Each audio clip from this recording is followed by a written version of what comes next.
Let's do it. Well, everyone, welcome back to a very exciting episode of the Storybox podcast. Today, my friends, I'm delighted to welcome Julia Haart. Now, for those people if that name does not ring a bell, in 2013, Julia's launched her career as a designer with a namesake shoe collection. She also stars in the award-nominated Netflix show My Unorthodox Life. She also has a best-selling book called Brazen, which we'll get into no doubt during this conversation. She was the CEO of the Elite World Group from 2019 until February 2022, so very recently actually. And she is the co-owner of its parent company. She guided the company to expand the definition of a model while growing the company's digital footprint too. And you previously the creative director of Perla, I believe, in the luxury Italian intimates brand from 2016 to 2018. So you do get around quite a bit, Julia. Welcome so much to the Storybox podcast today. Thank you so much for having me on. I'm so excited to be here. I'm excited to have you here, Julia, and unbox more of your incredible story. I mean, I was reading up about it. It is quite wild. It is all honestly incredible. So I do want to touch on a few things in just a moment. But before we do that, my very first question for you is, what does success look like for you? Oh, what a good question. I think to me, I am always a person who wants to grow and learn. I always say I'm a project, that's still uncompleted. So success to me, when I will really feel that I've achieved success, is when I have my army of financially independent women. When I can help as many women as humanly possible to write their own story, go for their dreams, demand their say, and not wait their turn. That's what success will look like to me. When was the moment that you realized that this would be success for you? Hopefully one day in the future. I think when I walked out the door, it was all about freedom. And first it was freedom for myself and my children. But then when I started my shoe brand, I realized that freedom for myself and my kids is amazing. It's not enough. I wanted to free women from this concept of suffering for beauty. I want to free women from this idea that they have to be proper or well-behaved. Those words only exist in relation to women and children. They don't exist in relation to men. You don't hear a proper man. You hear she's a very proper young lady. Or, those are the expressions that I want to eradicate from our zeitgeist and our vocabulary. And until I do that, I will not feel that I'm successful. What is real freedom? To me, real freedom is being able to be unequivocally and unapologetically yourself and not having to ask permission to live your life. Yeah. That's freedom, whether it's financial freedom so that you don't have to ask to buy something or to go somewhere, or the freedom to work, which is something I wasn't allowed to do, or to sing or speak or dance or achieve your dreams. It's the freedom to be inherently, innately the best version of yourself and the wherewithal to do that. If someone right now was to say to you, Julia, I can't see myself living that version of freedom, how would we help them be able to live that version of freedom you just described? I think the first thing, and wow, you ask great questions, by the way. I love the question. I love diving in deep straight away, Julia. Great. In Hebrew, there's an expression, she'ela tova chatzi tshuva, which means a good question is half an answer. I like that. And that's really what you've got here. You've got great questions. So to those women, I would say that I know exactly what you feel like, because I was miserable into my 30s before I gave myself permission to acknowledge what was wrong in my life. And I think that is the most difficult step, is recognizing this is not okay. It's not that I'm flawed for being unhappy. It's that the system is. And I think that's something that women struggle with, because we're literally taught to police ourselves, to make ourselves less so that men shouldn't be uncomfortable with us. And we need to stop telling ourselves that story. We need to give ourselves permission to acknowledge what is wrong in our life. And that is the most difficult step. I will agree with you there. Was there a moment before you reached the age of 30 that you did question? Like, hey, every moment. But in my mind, any kind of extremist belief system or any kind of law and a system that engenders this inequity between men and women, where biology genuinely defines your set path in life. And by being born a man, you're supposed to be doing X. And being born a woman, you're supposed to be doing Y. And that's it, right? You as an individual, your unique attributes, capabilities, desires, needs, longing, those are irrelevant. Women, babies. Men, scholars. End of story. And so, I was unhappy my entire life in that world, but I had allowed myself to convince that it made me bad. Yeah. Because I would look around me and everyone seemed happy. Everyone else accepted that women are supposed to be silent and subservient, that they can't study the very laws that govern their life. Nobody else was questioning it. So I thought, oh my goodness, something is inherently wrong with me, that I'm not okay with being told that my intellect is inferior to a man, that I'm not okay to be told to go sit in the kitchen and keep my mouth shut.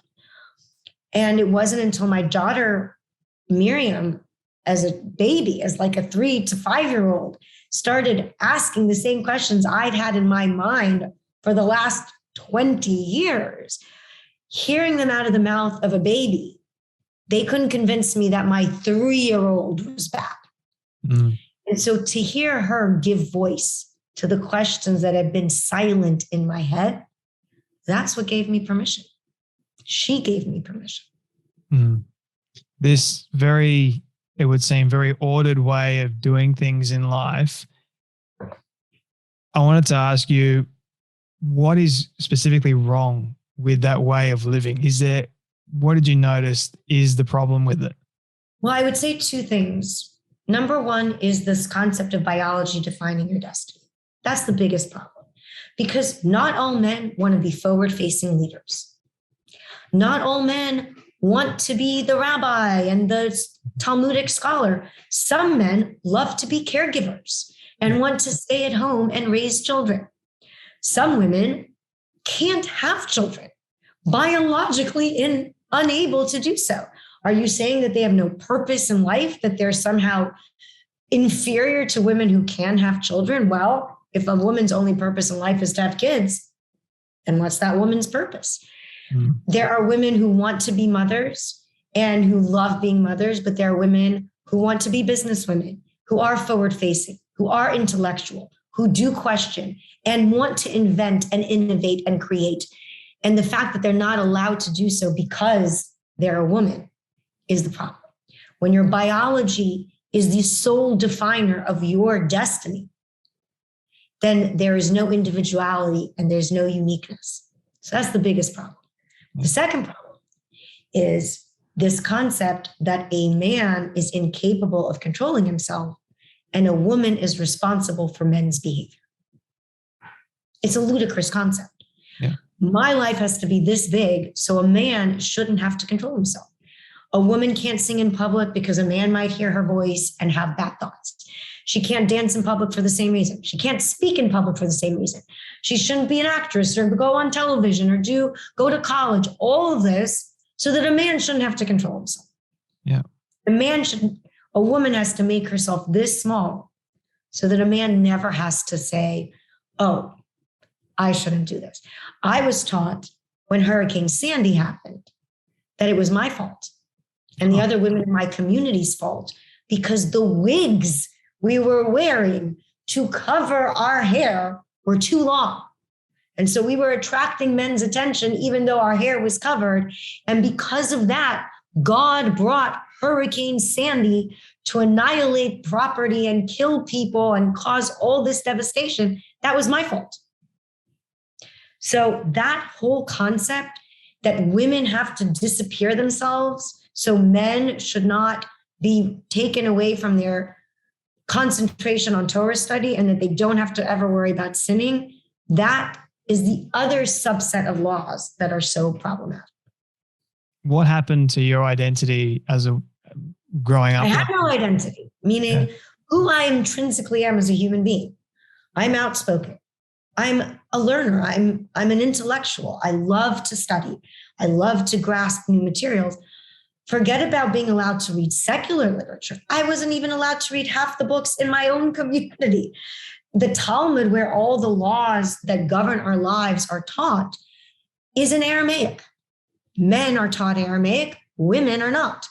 We are taught that if a father teaches the Talmud to his daughter, he's teaching her prostitution. An educated woman is a dangerous woman. Okay? I was literally taught, Julia, don't talk. Don't learn these books. Don't study these books. And my God, if you do, don't tell anyone, right? Don't argue with your husband.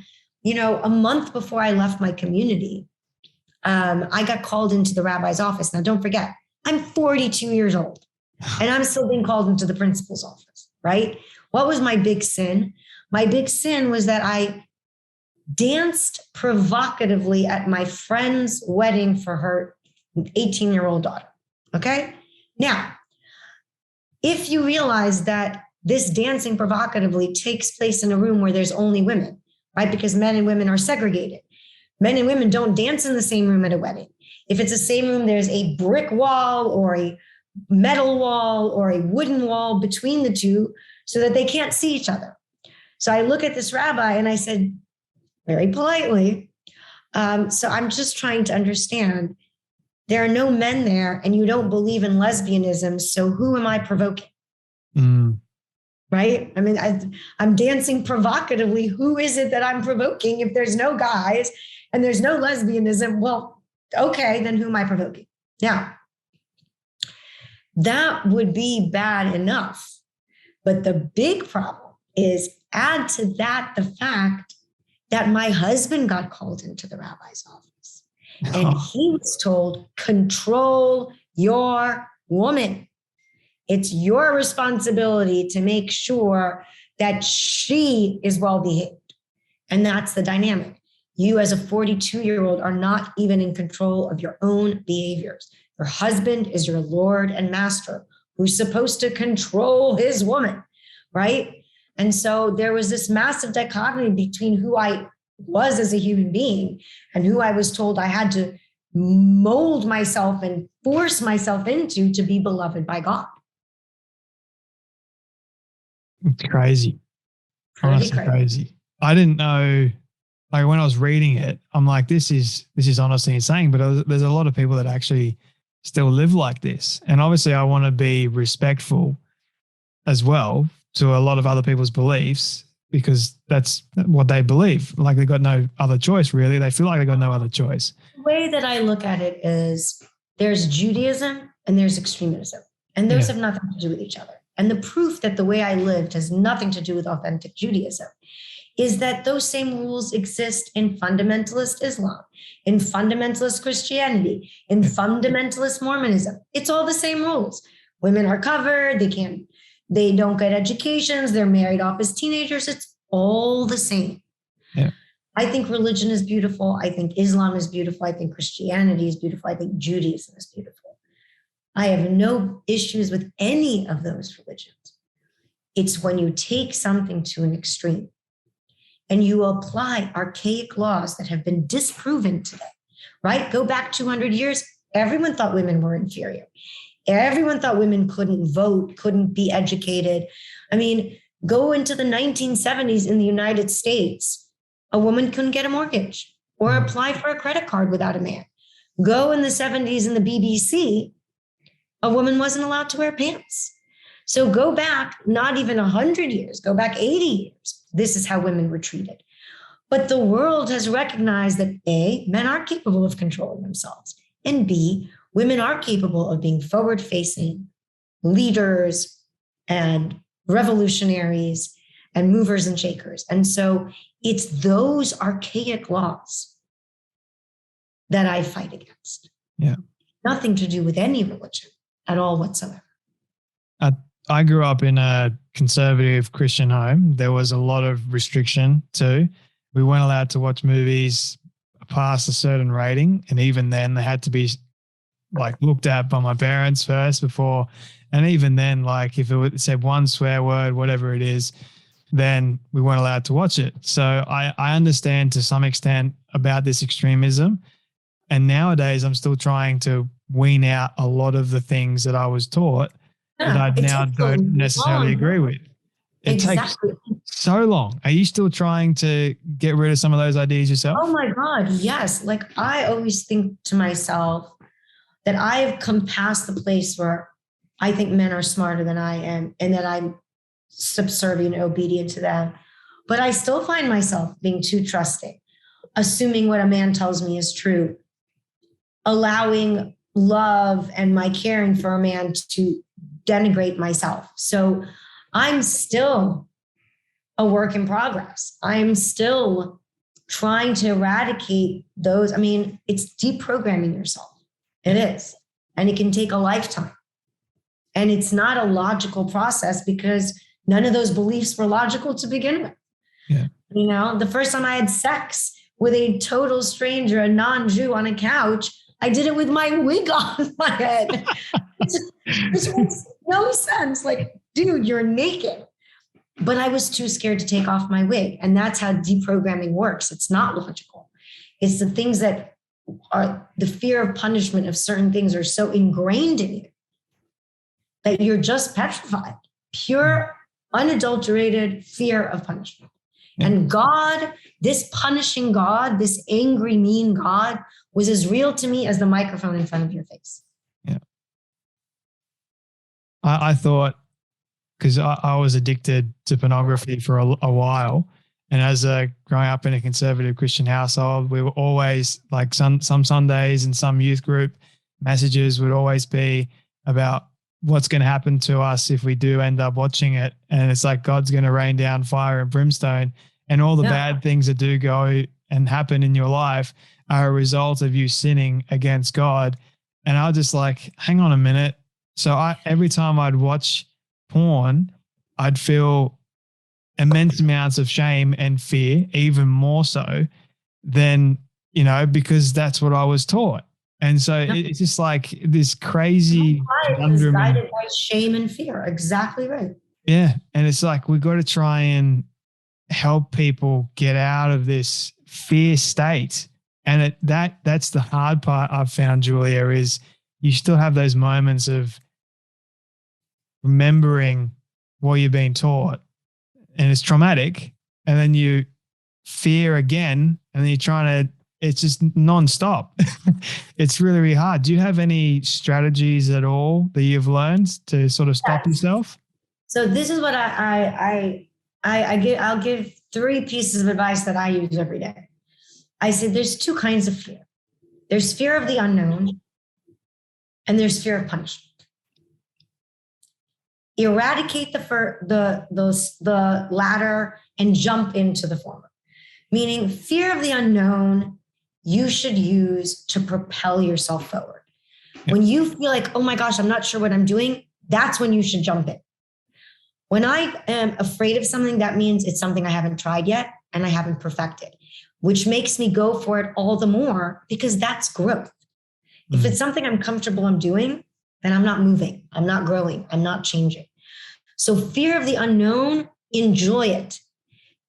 Take that fear and use it as a force to propel yourself forward. The more afraid you are of something, the more you should attack it and jump in. Fear of punishment is the diametric opposite of that. Fear of punishment is self-policing. It's the prison in your head. And to that, what I say is, I'll do this in a very abbreviated form because I know we don't have so much time, but when my kids were younger and I was already like halfway out the door, they wanted me to take them to a zoo. And I hate zoos. I don't like the idea of anything being caged for someone else's viewing pleasure. It's just, I'm allergic to the whole cage concept, right? But they kept on nudging me to find somewhere. So I took them to the San Diego Zoo because at least there they recreate the habitat. They're not in metal bars and cages, so it wasn't as bad. Okay. And we get to this place, and it's this African elk that's supposed to jump higher than any other animal in the animal kingdom. And you're basically like in a safari truck, and you go from, like location to location. And the tour guide says, this animal jumps higher than anything in the animal kingdom. Where's the fence? Where's the gate? Where's something that holds it into this enclosure? And we couldn't find anything. No fence, no gate, no walls. Finally, we give up, and the tour guide points to 4 telephone poles at the four corners of this enclosure. Giant, tall telephone poles. And in between the telephones is nothing in between them, except really high up, there is like a half pipe that attaches all the poles. So imagine like you take a round pipe, cut it in half, and you get that C shape. Yeah. So this big C-shaped half pipe connects these 4 telephone poles at the very top. And what the tour guide told us is the way that the animal jumps is it goes to the edge of something, looks up, gauges the distance, and jumps. This animal would go to the end of the enclosure, look up, see this C, and think that there was a ceiling. And so they never tried to jump. Yeah. These animals could have walked through. There's no fence. There's no gate. It is a fence in their minds because they looked up and saw a ceiling. Yeah. And that to me is so many people. It's in our mind. That shame, that guilt of punishment, that fear of punishment, those are the ceilings and fences that we have been convinced of in our heads while we can walk through. That's what I want people to know. Have you heard of the elephant rope before? No. So no, I write about it in my book, but that story really literally just reminded me of that, of the elephant rope. And what happens is trainers, in order to get elephants to stay in their enclosures and whatnot for zoos and things, they will, as a baby, they will tie this small amount of rope to the elephant. And so the elephant believes that it can't move. And it conditioned that belief until much older. So when they get to the adult age, they don't have a rope attached to them, but the elephant still believes that it has a rope attached to them. So therefore it won't move. Same thing. Same deal. The same deal. And that to me is so many of us, our prisons are in our heads. We allowed people to convince us and to put this fear of punishment as this half C pipe or the elephant rope. And it's imaginary. We can walk right through, or the elephant can walk right out of its enclosure, and we don't because we have allowed someone to convince us that we can't. Yeah. You got to change those belief systems quite a bit. You got to eradicate the prisons in your head.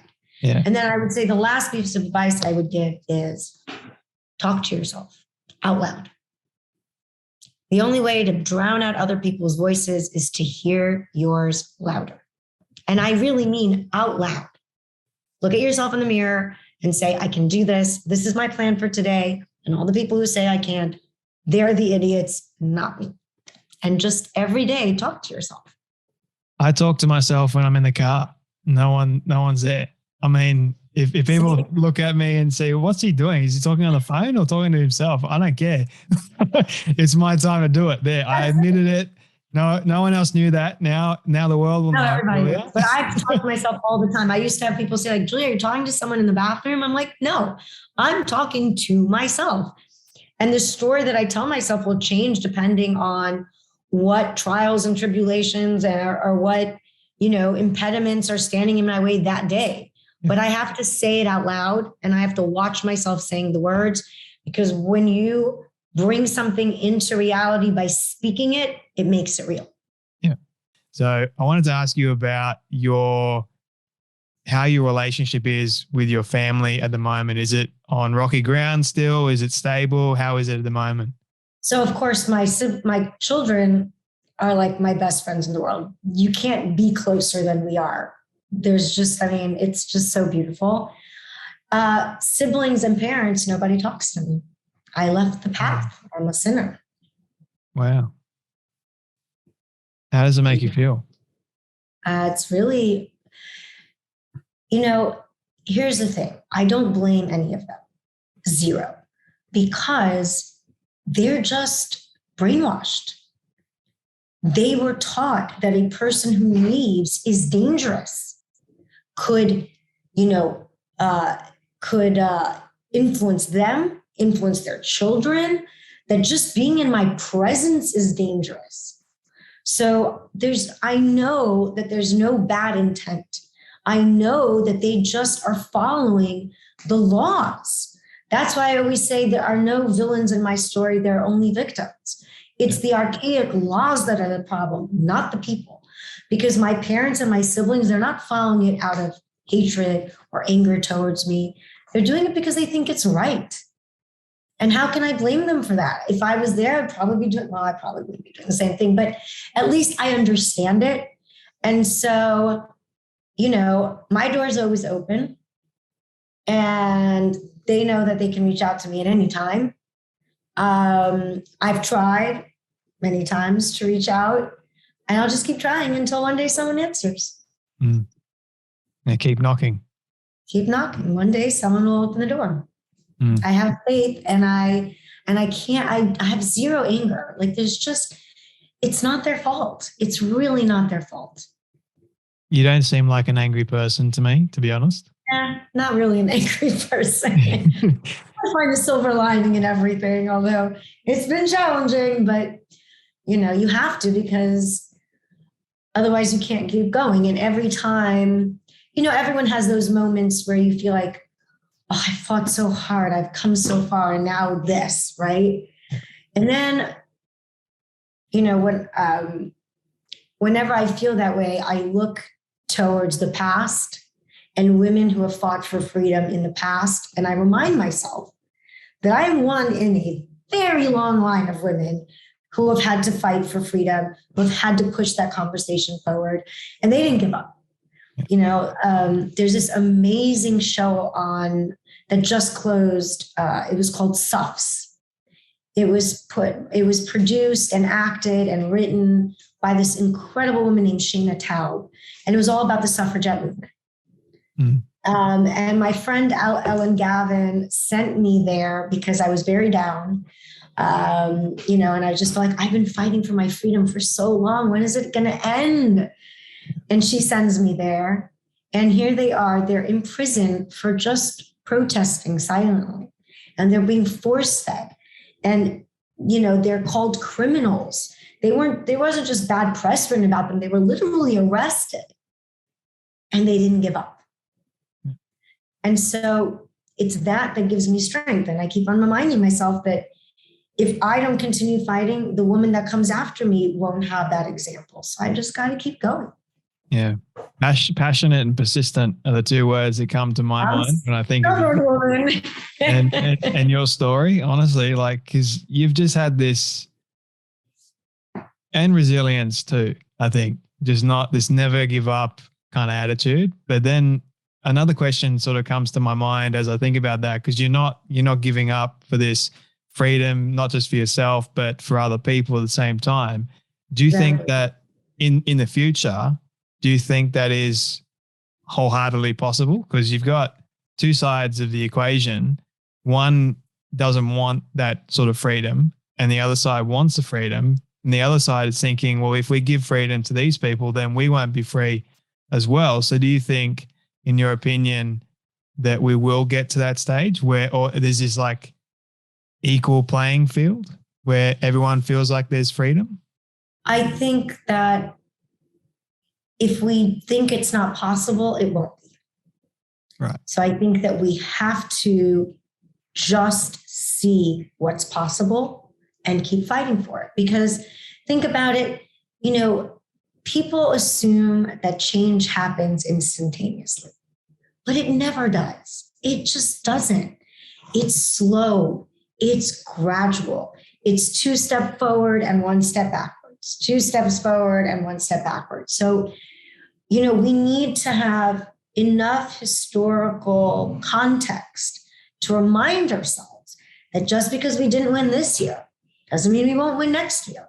And just because it takes 10 years or 20 years or 50 years doesn't mean it's not a fight worth fighting. How long did we fight for the right to vote? Over 50 years. Yeah. Since the suffragette movement came into America. And look, the ERA has still not been passed. And yet, do women say, oh, forget it, we're not going to fight? No, they're still fighting. So I just think that, it's interesting. My daughter just graduated Stanford. Wow. And when she was there, I used to go every few months, and I would take her and like 10 of her friends to this really chic restaurant. And I wanted to hear their thoughts, their ideas. These are such brilliant women. And there were some things there that gave me hope, because like some of these women, these young women, it doesn't occur to them that their intellect is less than a man. It doesn't occur to them that they can't go into the sciences. They don't even see that as an impediment anymore. So we have moved the needle forward a little bit, but we just have a long way to go, as evidenced by the latest fiasco that's happening. We can't give up. If we give up, it's over. Just got to keep fighting. What does your ideal future look like, not just for yourself, but for other women too? What's the most ideal freedom future? I think, so many of the impediments that we have are in our minds, right? And women have been told what they can't do since time immemorial: how to behave, be polite, be appropriate, all these words that are just literally reserved for women. Well-behaved young lady, all the stuff that we spoke about. And to me, freedom is when a person, whoever they are, is not defined by their biology, where who they are, what they're capable of, what they can accomplish is regardless of whether they have a vagina or a penis. Yeah. And I think if we get to that place, where women don't think they need a man to support them, and women aren't belittled at work or called badass bitches, and where women and men are both, leaders of industry, where the adjectives used to describe them are the same, where the way people react to them are the same, right? There's just so many things, like stupid examples. If a man travels for work, he's a good provider. If a woman travels for work, she's a bad mother. Mm. And, when a woman watches her children, okay, well, you're the mom, you're supposed to. When a guy does, it's like, oh, you're so good, you're babysitting your kids. I'm like, dude, they're his kids. He's not babysitting anybody, right? So it's all these kind of things when society and our zeitgeist and our vocabulary equalizes us, when we expect the same from men that we do from women, and we give honor, courage, and respect to women like we do to men, that's when I think we will be truly equal. Wow. Yeah, I'm just picturing what that would actually look like, to be honest. Can you imagine? I mean, I think it's possible. I think we have to believe that it's possible. Otherwise, it'll never happen. Yeah. For me personally, I imagine a world without hate or disdain for anyone, like both sides of the equation. Like, I think, why can't we just get along? Why is it so hard? But a lot of people are heavily opinionated with certain things, and that causes a lot of problems for both sides of the equation. And I'm like, let's just meet in the middle and try to understand one another, because if we don't try to understand one another, then the problems are just going to keep on going and going and going, and no one's going to feel like they're being heard, and nothing is going to move forward in the right direction at all for anyone.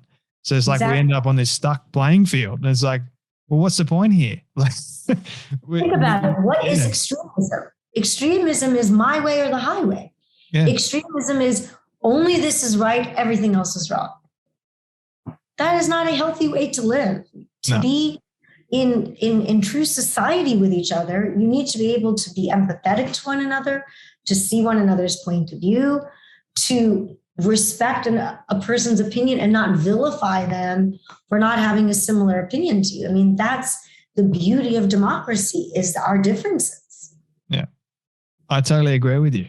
And I'm on the same wavelength with what you want as well. And hopefully by spreading this kind of message, we can detach all the hate and the disdain, and we can make a better future for not just one side, but for everyone. I think that is the most ideal way about it, and the best way to move forward. What that looks like, how we get there, that's the other question entirely. That's the only way, right? It's just one step, one step, one step. We just got to keep moving forward. Do you have any regrets? Oh my God. Give me a notebook. How much time do we have? Wait. The second book. Julia's regrets. I guess my biggest regret is that it took me until I was 42 to walk out the door. Wow. That's my biggest regret. I mean, I felt it. I knew it was wrong. I felt it in every fiber of my being. I was so miserable. And yet I was so indoctrinated to believe that I was crazy for feeling that way that it took me until I was 42 years old to walk out the door. That is, a good, I don't know how long I'll be alive, but it's a nice chunk of my life cycle that I lost. I will never know what it's like to have a child with someone I love. That has been stolen from me. Just so many things. So yes, of course, my biggest regret is that at 19, when I felt that this is all wrong, none of this works for me, I didn't pack up my bags and walk out the door.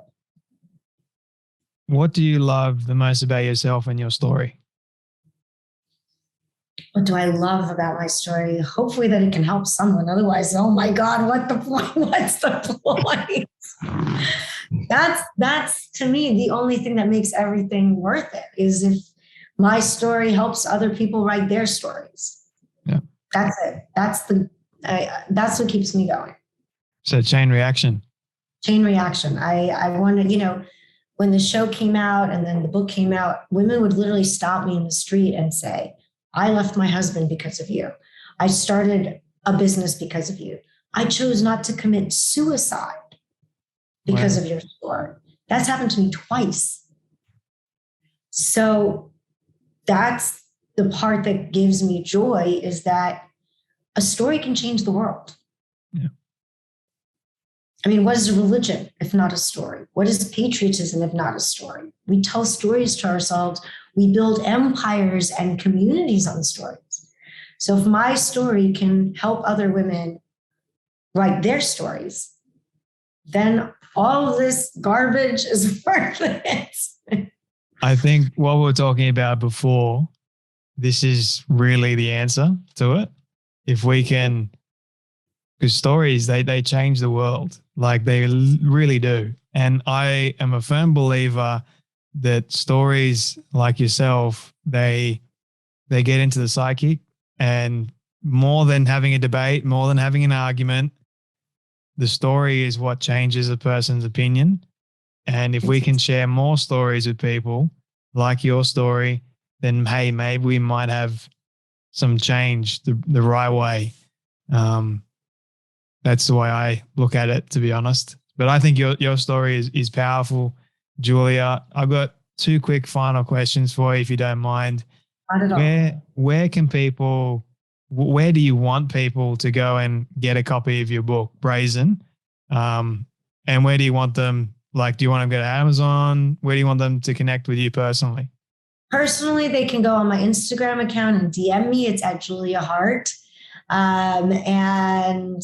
Of course, I would really recommend when you buy the book to also go to brazenbook.com. There is a link there called Sources. And when you hit it, it's a data dump of the most crazy, wild laws, articles, everything to back up what's in the book and give you even more context. Like, you won't believe some of the things.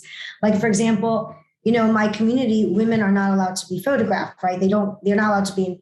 So in all the newspapers and of course they can take pictures of themselves. I mean, into like a magazine or a newspaper. And so they blank women out. They blob their face or they just disappear them completely. There's just so many things like that. And I think people would really find that elucidating. So I would suggest that you peruse brazenbook.com sources. And the book is sold anywhere where books are sold. You can go on Apple, Amazon, Barnes and Noble, anywhere where books are sold, you can find Brazen. Well, I'll make sure everyone knows where to get a copy. Links will be in the show notes below for you, all that are listening or watching.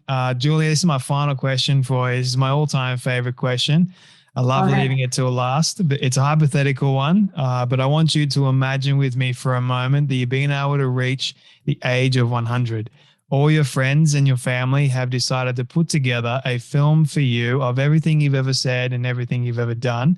Don't ask me how in the world they got it all. We'll call it magic for the sake of argument. But they've been able to get it and show it to you on your 100th birthday. What do you want that film to say and to show about your life?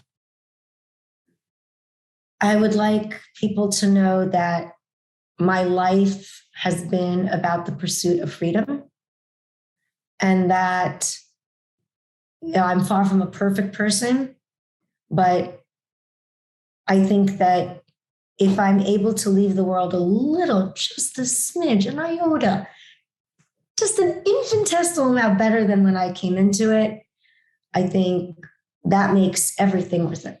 And that's what I hope for. That when I leave this earth, it will be, and maybe it's infinitesimal, but just an infinitesimal way better. It's a beautiful send-off message. Julia Haart, thank you so much for your time today, the second time, and for joining me on the Storybox podcast. What was that? Sorry? Said come visit me in New York. I'm definitely coming to New York. Hopefully by the end of this year, I'm over there, or maybe next year, who knows? But I'm definitely coming over there. Give you a massive hug. But thank you so much for your time, Julia. We can have coffee or lunch or something. I'd love to meet you. That would be awesome. I cannot wait. Thank you. Okay.